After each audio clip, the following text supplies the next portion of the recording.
Coming up on Two Wheels this week, we rejoin Gary Thompson at Rivington Barn Motorcycles collecting parts for his crash-damaged Honda Blackbird. And Jeff takes a ride on Honda's new Super Cruiser, the VTX 1800. Sara Dee once again is out and about chatting to the bikers at another meeting place, and we meet top superbike rider Steve Heslop as we continue our behind-the-scenes look at corporate hospitality at a race meeting.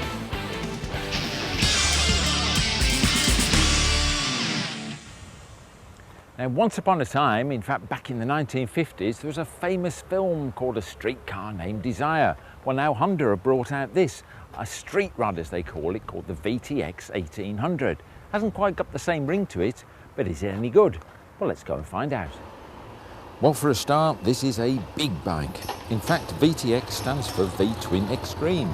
But not only is the engine enormous, the whole thing is of super tanker proportions. It's longer than anything else I've ever ridden, but with its low seat height, I have to say it's not difficult to handle. Weight-wise, it's heavy, but not exceptional. In fact, it's the same weight as a Harley Fat Boy at 320 kilos, and it's 40 kilos lighter than its dressed up 1800 Uncle Goldwing. But enough of this, what about that engine? Now, mechanically minded or not, you cannot ignore that engine. I mean, just look at it, it's absolutely enormous. And see all these fins here? Look like air cooling. Well, it is in a way, but really it's liquid cooled because there's the radiator down the front. But they want to give this rugged look to it, and so it's got some fins there, but just add that little bit extra to it. And see how tall this engine is. This is a long stroke engine. It's got massive pistons, 101 millimeters. That's sort of 4 inches diameter. 2 of those in there, 52 degree V-twin. But it's the long stroke that gives you this capacity of 1800 cc. And in there, what you can get with such a big engine is a lot of vibration. So in between the crankshaft and the clutch, they've actually put a balancer shaft with a couple of bob weights going round. And the crank itself is narrow. This is to say what they call a rocking couple. When you get 2 crank pins, or 2 crank pins and 2 conrods side by side like this, you can actually get the crank rocking. And so you don't want to have that, so they've got 2 offset crank pins and keeps the flywheels nice and narrow. As I've said, it's big, but considering it's got cylinders that you could keep chickens in, it's amazingly smooth. You can feel things happening all right, but it's more like a distant earthquake than it is vibration, and that's down to that good primary balance. The pickup too has some surprises in store. Thanks to EFI and that free-breathing cylinder head, it's not what you'd expect. Open the throttle and it really does leap forward. It's not the frenetic, wheelie-popping Panther-type stuff of lesser engines, but more a bear-like great lunge forward. Now, this is a cruiser, I don't really need to tell you, but just look at it. This seating position is classic cruiser stuff. 693 the seat height, which is pretty low. A Fat Boy, just for comparison, that's 673, so it's just 20 millimetre in it, nothing to speak of. You've got the front-mounted footrests here, forward-mounted, no footboards on this. There's the old brake lever there. Like all cruisers, you tend to touch it down on corners when you're not used to it. You're okay, I suppose, when you've had it for a while, but when you first get on it, first roundabout, you're going to go, and in fact, I've lost one of the little hero blobs off the end. Whether it's a hero blob or a sort of a cool customer blob when it's on a cruiser, I don't know, but one of them's actually come off. But anyway, coming over this side here to the bars, you've got these big swept-back bars, as you can see, and a single speedo, not on the headlamp. It's just mounted on top of the fork yokes, or in fact on the risers for the handlebars. There it is, sitting alone, no rev counter, just a trip recorder there. And this petrol tank, looking down on it, is absolutely enormous. In fact, it's only 17 litres, so it's not quite, it looks as though it's something off the Torrey Canyon, as it catch, 170 litres, but it doesn't, it's 17 litres because there's a big airbox under there. But nevertheless, it's pretty impressive. One of the things you notice, because this is a stylised bike, see those fork risers I told you about? Just look at the massive yoke at the top and then these enormous risers, and it looks as though the whole thing's been cut from the solid. Looks really impressive. Big beefy forks and that massive headlamp. But if you just come around here, it's got fully cast wheels, and these look as though they've been actually milled from the solid. They haven't, because they're cast with these holes in, but they're about 15 mil thick. That's really hefty. I hate to think how heavy those are, even though they're alloy. Twin discs, 296 mil diameter, and look at this, upside down forks on a cruiser. First time Honda have used them. Here you've got Nissan calipers here, 3 pots, and it's got a link braking system, but slightly different. The front brake operates the 2 outer pistons on both sides. That centre one is operated from the rear brake. So it's link brakes, but only from the rear brake pedal. The front one has nothing to do with the back brakes. The other thing that you can notice on this, if you can see the angle, you've probably noticed in our riding shots, the forks are really kicked out. So again, that's that cruiser thing, but it doesn't seem to adversely affect the handling. But then again, I haven't really been pushing it. When it comes to handling and braking, it's as sound as a pound. It turns easier than you might think, and even though you don't throw it about, you're not supposed to. Honda make other bikes for doing that. There's one thing you can do easily on a big V-twin, is just trickle along like this in first gear. Absolute piece of cake. And as I disappear behind this tree, the weight actually disappears as well. So it really is an easy bike to ride. Now at the beginning of this piece, I asked, does it work as a concept, as a real bike? The answer is yes, it does. It's a cruiser, you've got to accept that, but it is this new style of long, low cruiser, and I think that engine is absolutely superb. That is really what's going to sell it. But at the end of the day, the whole cruiser scene, it's growing.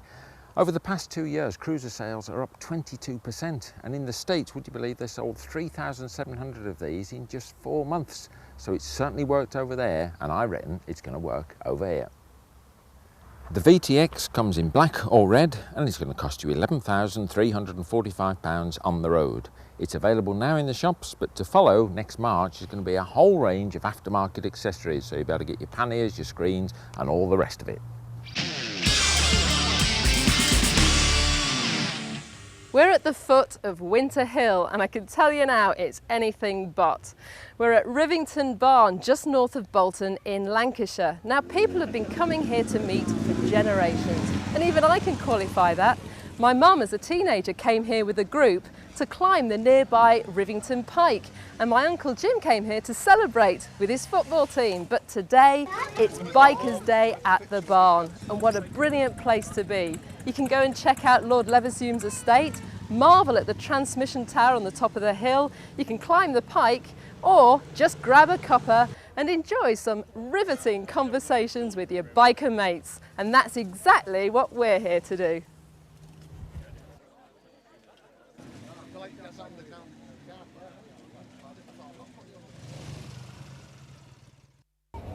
I'm too big to fit in the telly now.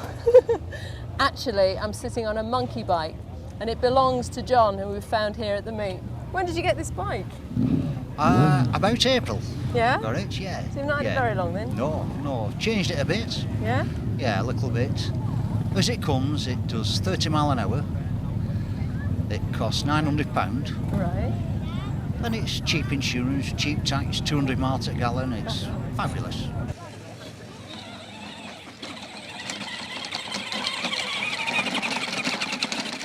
We get married on the Friday, Yeah. 7th September, Right. and then our reception is at Maxim's nightclub in Wigan. Oh, right, yeah. And then the day after that, we're going on the bike up to Storming the Castle, and that's our honeymoon. Whoa! Are you going to have cans on the back of your bike then saying just married? I don't know, somebody suggested that, but I'm not sure if it's a good idea. I'll probably get pulled up, but possible, yeah. I love old British bikes. So do I. Do you? Oh, yes. I'm sure that my dad had an old British bike, but I can't remember what it was because it was before my time. He had a sidecar and took my mum everywhere on it. Oh, yes. I had one also when the other kids. Yeah. We couldn't afford cars, so that was the next best thing. So how long have you had this Enfield? About 12 months. Yeah? Actually, it's an Indian Enfield, it's an import. Yeah. And a friend of mine had it, but couldn't ride it. He couldn't start it. Oh, right. So he bought another bike and he sold me this one. I got it quite reasonable, actually. Yeah? It's excellent, isn't it? So I'm so glad they're still doing these. It's just... Well, it's a 95 model. It's just done 3,000 miles, so it's done nothing. And there'll be more from Sarah and the bikers in Lancashire later in the show. Next we go back to Oulton Park for some more corporate hospitality.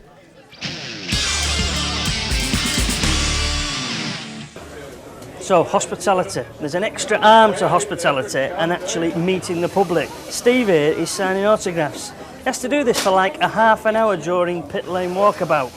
And would you believe he's likely to sign around 500 autographs in this half hour? Obviously on t-shirts, posters, and it's anyone's guess what else he might have to sign as well. In fact, no, I don't suppose I should, no. How did you get involved with this? I mean, how did your company become involved? Is it because you have an interesting bike? Yeah, it was basically, I've got a bike myself. I saw an article in Motorcycle News where V&M were perhaps having to pull out the Supersport Championship last year through lack of money or lack of sponsorship. And it was a few phone calls really to Jack and the team. We got the sponsorship package going for last year, continued it for this year, and hopefully we'll be around for next year as well. Excellent, it's all going very well. And the food's coming out now, I've noticed. It is, yeah, and it's excellent food. And it looks good, and it smells even better. Yeah, so I'm going to dive in. Well, you get to meet all the famous people when you're on this sort of corporate side of thing, and the man everyone wants to speak to at the moment is Steve Islop. Steve, thanks for spending 2 minutes with us. Just tell me about your role in this side of it. Well, it's basically, I mean, I wouldn't be racing if it wasn't for the sponsors. So you've got they come along, have an enjoyable day, and it's good for them to meet the actual riders and just generally see how the team operates in the garage and that. So, you know, everything going to plan, it's perfect, it's never a hitch. It's just quite hectic sometimes when you've had like so many stoppages in a race, and then you're trying to, you know, I've been away doing a signing session with a t-shirt guy, Tim Clinton, and it's just quite hectic trying to say hello to everybody. Someone was telling me, Larry, the guy who looks after your media side of stuff, he said you might sign 500 photos on a pit lane walk. Oh yeah, I mean it's just, it got silly. Sometimes people get a little bit like animals, just grabbing and tugging away at us, and you're like, hang on till I sign it. It's just hectic. But you know, at the end of the day, the corporate side, like in Formula One, it's what you know, it happens. We go racing with sponsors, really. We need sponsors to go racing, and you've got to keep them happy. Doing all the autographs and everything else, and obviously going to stand up inside there and be presented to people like you and Matt. Here's our riders, David Jeffries and Matt Llewellyn and so on. Is that a bit of a pain to you? Nobody's watching. You can be straight to me. You know what I mean? Is it a bit of a pain, or would you rather be focusing on the job? I mean, today's a little bit different for me because I've got the last race, so an Oulton Park's a bit different. You don't get a warm-up. So I'm out at like about 4:30, so I've got to wait till then, and you know, to about an hour or so before I'll sort of disappear and go get my head into gear. But no, up until then, I mean, I'm fairly relaxed as well. I don't get as wound up as some riders do. You know, I'm sort of still have a crack with the lads and wind people up on the start line and stuff. So it's not so bad. But no, I mean, I enjoy it. I enjoy meeting people, and you know, it's a good atmosphere at the race meetings nowadays. Well, talking about getting your head in gear, you see, now the difference between me and you is I've got to get my mouth around a bottle of beer. Yeah. You've now got to go and get your head in gear. Yeah. We won't stop you because you've got a job to do. Go race the bikes. You're obviously doing very well at the moment. We wish you all the best, and obviously keep your head in gear for sorting out next year because we need you on bikes next year. Definitely. I mean, we've already putting plans together now, hopefully to try and get these new 1000cc bikes in with the super bikes next year, and hopefully I want to try and do something with Jack. So that's what we're aiming for. I hope it works out. Cheers, David. All the best to you. And there'll be more corporate hospitality from Oulton Park later in the show. Anyone got any baby bio? Well, winter's starting to draw in very fast now. It's getting very cold and damp, especially in the morning. So maybe it's about time to put the superbike away for a couple of months, keep it nice and clean and shiny. Well, if you do that, what's your alternative? You could use a car, of course, but then you'll be stuck in a traffic jam on a motorway all day. Not a lot of fun. You could, of course, use a little scooter. Well, the trouble with little scooters is, well, they're little, aren't they? And if you do use a motorway, you'll struggle to keep up with the rest of the traffic. So we need a big scooter. Well, here is a very big scooter. Suzuki's Bergman, all 400 cc's of it. Well, if you want to split hairs, it's actually only 385 cc's. But it was the first of the new breed of larger capacity scooters, aimed at eliminating the problems of the smaller machines, which can often feel underpowered with their little two-stroke motors. Having ridden the Bergman around for a few days, I've noticed that more people ask the question, what's it really like, than they've ever done when I've turned up on some fancy sports bike. If I just pop it onto its main stand, we can just have a closer look at the actual brakes on it, because they're definitely worth a mention. At the front here, you'll see there's two hoses there going to this caliper for the front disc, and it's disc brakes front and rear on this one. And the reason there's two hoses is because it's got a linked brake system, which means when you pull this left hand lever on the handlebars here, it brakes the back as normal, but it also brakes the front. So that brakes back and front, and this one over here just brakes the front. Linked brakes, very, very clever. Up here then, a big screen. Not the biggest of screens I've ever seen, but it does actually do a reasonable job. It keeps the worst of the wind blast off your chest and your neck area, so it's quite useful. And that's quite important because this, remember, might only be a scooter, but it's 400 cc's and it's capable of cruising at 85 miles an hour plus all day long. And that may sound amazing, but it's true. The top speed is quoted as 97 miles an hour. But I have to say that anything above 80 should really be reserved for only the very straightest of roads. But of course you shouldn't be doing those kind of speeds. That said, it's very difficult to find fault with this machine. Perhaps its big problem lies with its image, or lack of it. It's often seen as rather uncool to ride round on a scooter. I'd say swallow your pride, try one out, you might just like it. Hello, I'm Jeff Thompson from the Manchester Rossborough Advanced Motorcycling Group, and today's advanced riding tip is about brake cover. We all know that stopping distance is made up of two components. It's your reaction time and your braking time. Now what I'm going to explain is how you can reduce that reaction time and thereby give yourself a little bit of an advantage in an emergency situation. If you sense danger, such as you're approaching a junction and you see a car beginning to edge out and you're not convinced that the driver's seen you or is going to take any action to avoid you, then what you do is you shut the throttle and cover the brakes as you run in, just waiting to see how that danger is going to develop. If nothing happens, you carry on as normal. However, if the worst happens and that car starts to come out, you've saved yourself about 1/3 of a second on getting on the brakes. 1/3 of a second may not sound a lot, but at 30 mile an hour, it'll give you 15 feet you didn't have before. At 40 mile an hour, it'll give you 25 feet you didn't have before. A significant advantage when you think that you may only have that distance to stop in anyway. As you approach a hazard you're not happy about, you don't think the driver's seen you, you roll off the throttle, cover the brakes. When you're happy that everything's okay, you can accelerate away again.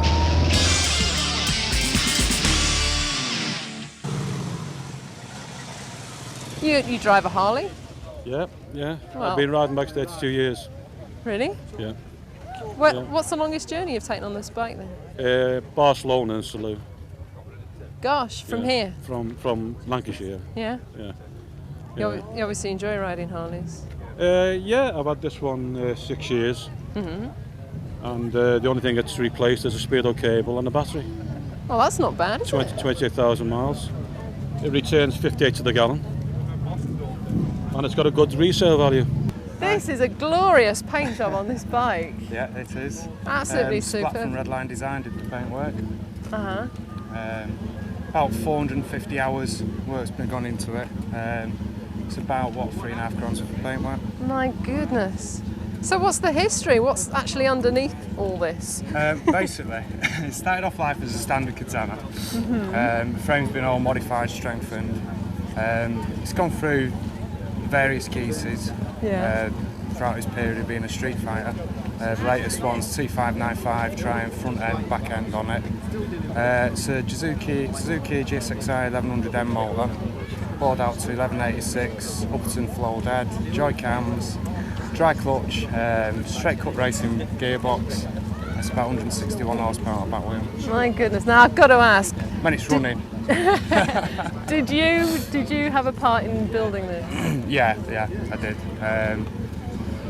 I picked it up as an unfinished project off of a friend of mine called Ray, and I've done just various teething problems. The thing was it was bought as a 95% finished, unfinished project, right. But it ended up being about 65%. So, but I've had fun. Hello, why are you going off so soon then? Why am I going off so soon? We've been here since about 10 this morning. Oh, have you? Been for a ride. Yeah. 30 odd mile ride, came back, a few more bikes. Yeah. Time to go for another ride. Oh, I see, you're going to come back a bit later then? I might come back tea time-ish. And who's this with you? This is my son, Len. Hi Len. How are you doing? Okay. Is it hot in there? A bit. Yeah, I bet you were looking forward to getting out on the road, cool off a bit. Yeah. You're going to be riding this bike soon?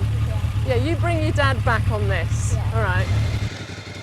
And there'll be more from Sarah and the bikers later in the show. Right now, we're back to Oulton Park.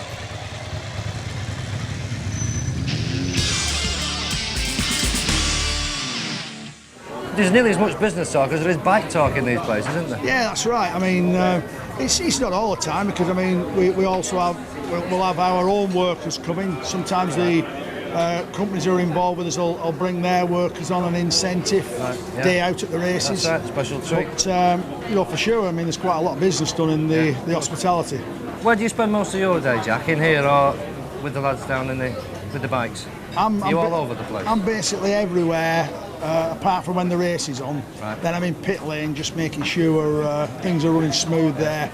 If there's any problems like restarts, I've got to know all the right information to feed back to the team. Yeah, right. But usually I'm milling around, chatting with the sponsors and keeping my eye on things at the other end of the game.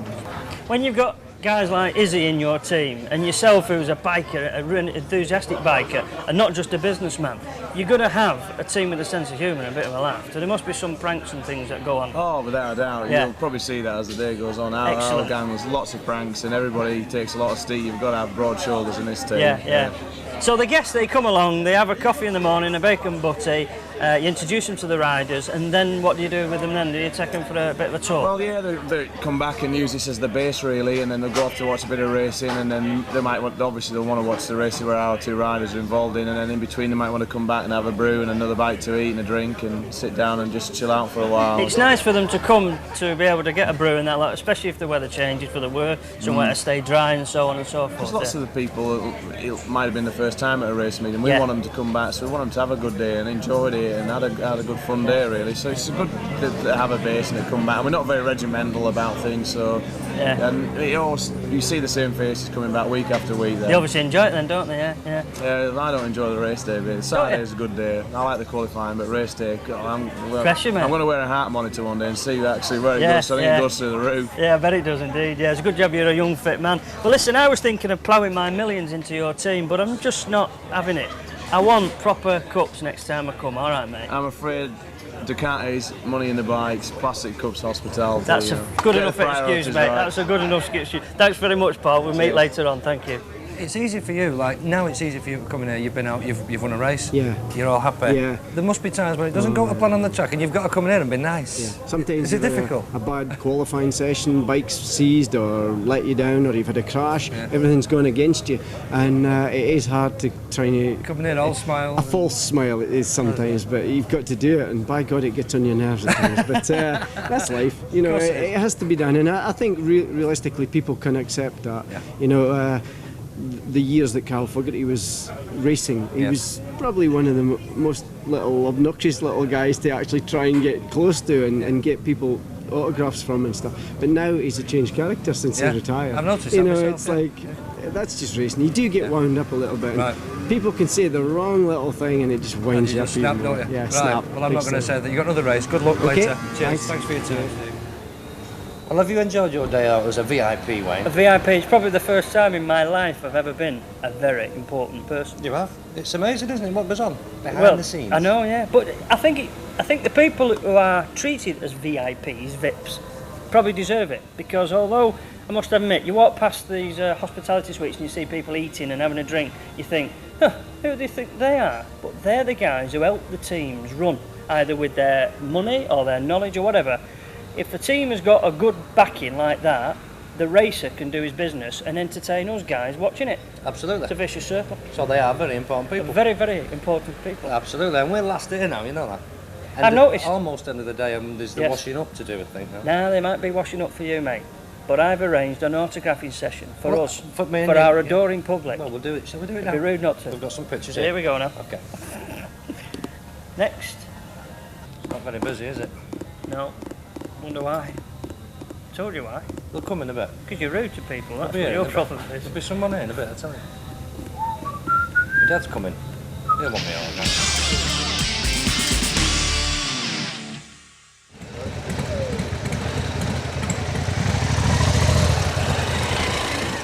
Normally I ride sidecar outfits. Really? I have a little monkey bike with a sidecar on, which is good fun. That stock creates a crowd, that really... And who have you had in your sidecar then? Oh, all sorts of people, famous people. Really? Everybody wants a ride in it. I'm not surprised, Yeah, go on. it's good fun. Name names, go on. Radio 1 DJs. Yeah? I'll not mention his name because I think he was a bit upset. Oh, was he? Yes. Yeah, he was. He couldn't get out the sidecar when we'd done. Oh, Shame. sad. Yeah, but I bet he liked the bike really though, didn't he? He loved the bike. He loved the bike. He was. Apparently, he's got 2 for his kids. His sister's famous as well. She's called Kershaw, but I'm not telling you the name of the man that Oh, did yeah, no, it. certainly not. Okay, who am I speaking to? Is it Ron. Ron Yeah, and Steve. And Steve. Yeah. Hi. Both got trial bikes. That's brilliant. Why did you get this sort of bike? Just prefer being sat higher up. You can see over the hedges. Yeah. And I don't want to kill myself. So are you into nature yourself, then, Yeah. are you? Yeah. I'm a wildlife warden for United Utilities. Really? Yeah. Gosh, and what does that entail? What do you do? It's basically just managing the area we're in here, managing the wildlife, making sure everything's in balance, and it's not a bad job. Keeping the environment balanced. That's amazing. Yeah. So, Well, that's what we've got to try and do. So why did you choose biking? Do you have a car as well? Or? Oh yeah. But it's just the freedom, isn't it? Fresh air in your face, getting soaking wet. Closer to nature. Every weekend. Yeah, but just big trail bikes and little trail bikes I just prefer, rather than sports bikes. Right. Because I think you just tend to want to go too fast on a sports bike. So. Yeah, well, there is that, yeah. And what about yourself? Why did you choose this type of bike? Well, mine, I'm having a midlife crisis, really. So my wife says. I only passed my test in January. Really? Yeah. I've been riding a scooter for 12 months just as a means of transport for work. Got the feel of the scooter, and Ron, my friend here, tried to push me into taking my test. Eventually I did do. I passed my test in January, bought this in February, never looked back since. Love it.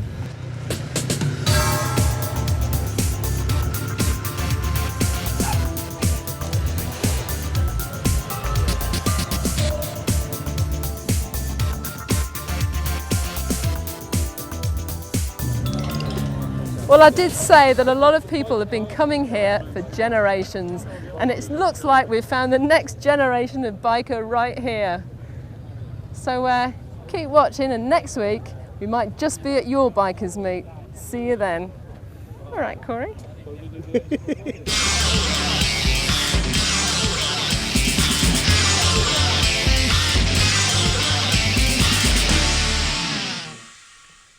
Time now to rejoin Gary at Rivington Barn Motorcycles, collecting some more parts for his crash-damaged Honda Blackbird. Right, okay, so here we are inside. Julian, how are you doing, all right? All right, thank you. I believe you've got a lot of bits for me. I have, yes. Let's go through them, let's see what we can get today. Okay. What have we got first? The mudguard. Mudguard, right. Let's have a quick shove here now. A few little scratches on it, but they'll all polish out. There's no scuffs on it. How much are we looking for that? 25. 25 quid. Bargain. Well, now, the front mudguard, 25. What have we got next, sir? The clocks. You round up over the clocks, Gary. Right, yep. The bottom, the fascias. Right. The housing Yep. and the top piece. Yeah, basically, that's just broken on ours. Right. So, okay. that part, but on the housing itself, I'll see there's a lug There's missing. a lug broke there. Right, Gary, well that's no problem, I can probably plastic weld that. But they're all broken off on the one I've got. Ah, right. So yeah, the back housing and the front housing, perfect. And as I say, a little bit of plastic welding on there. Yes. Yep, that would be good. Okay, so do you want to put that back over there? How much are those? £30, please. £30 for those. Right. £30. What have we got next? Well, the mirrors. Hen's teeth, these, aren't they? They are, yes. Yes. One's data tagged. Oh, right. One's off one machine and one's off another one. Right colour again, this is what we like. Right. Saves painting them, you see. Right. Complete units. Yes. Even got the vibration bits as well. Excellent. What we're looking at for those? £50 each. 100 for the pair, please. £100 for the pair. They're quite hard to get them. Yeah, they are. Yeah. So that's £100 for those. Please. Can we just throw them over there? Certainly. Yeah. Yeah. Okay. What have we got next? The headlight. The headlight, and there's a cover with it as well. Oh, that's handy. Which you might find useful, protecting the glass. Well. But you will need some little Velcro bits and bobs to go to stick it on. Yeah. It's got to save the headlamp, hasn't it? Yes. Stone chips, etc. Yes. Yeah, that looks brilliant. All the lugs are intact. Everything's complete. It's a UK headlight as well. We've even got the mounting bolts as well. Excellent. I like the way you do that. Keep all the bits and pieces together. What we're looking at for that? 100, please. £100 for that. Yep, no problem at all. Let's see, where are we? £100 for the headlamp. So what's next for us? Right. The grab rail and the left-hand footrest hanger with the foot peg. With the foot peg as well. The right one. How much is that? It's 30, please. £30 for that. Oh, we're doing well. We're getting lots and lots of bits. Okay, do you want to put that back over there? Yeah. Yep. And a grab rail in the right colour, which is what we like. Saves painter the murder to paint these pearlescent colours. Yes. Yeah. What we're looking for the grab rail? 20, please. £20 for the grab rail. We're doing well. £20. What else have we got? We've got the fairing lower. Oh, just look at that. Left-hand fairing lower. Left-hand fairing lower. There are some marks on it there. Yeah. As I said on the telephone. Right. It is a usable panel. It is. I mean, it's a panel that can be put on and used straight away. And for the price, at £35. 35 quid. Please. The thing is, at the end of the day, what I'm probably going to do during the winter months, I'm going to have the bike repainted anyway. Right. So I picked one of these up this morning, and there was no actual damage, there was no crack, so I didn't have to do any repairs on that. Yeah. So I mean, it can go on the bike as it is. Yes. Basically. Yes. And just use it, and then come winter, that's what I'm saying. That was 35. 35. Excellent. Yeah. Excellent. We're getting through it. We're getting through it. 35 quid. 35. Right, on my list, we've got that, and that. Screen. Right, I've got a screen, but there's a mark on it there. Now, right, yeah. With you buying all this, I don't want anything for it. I wouldn't want anything for it anyway. But if it's of any use to you, by all means, if it gets you through. Well, there's no screen at all on the bike at this moment in time.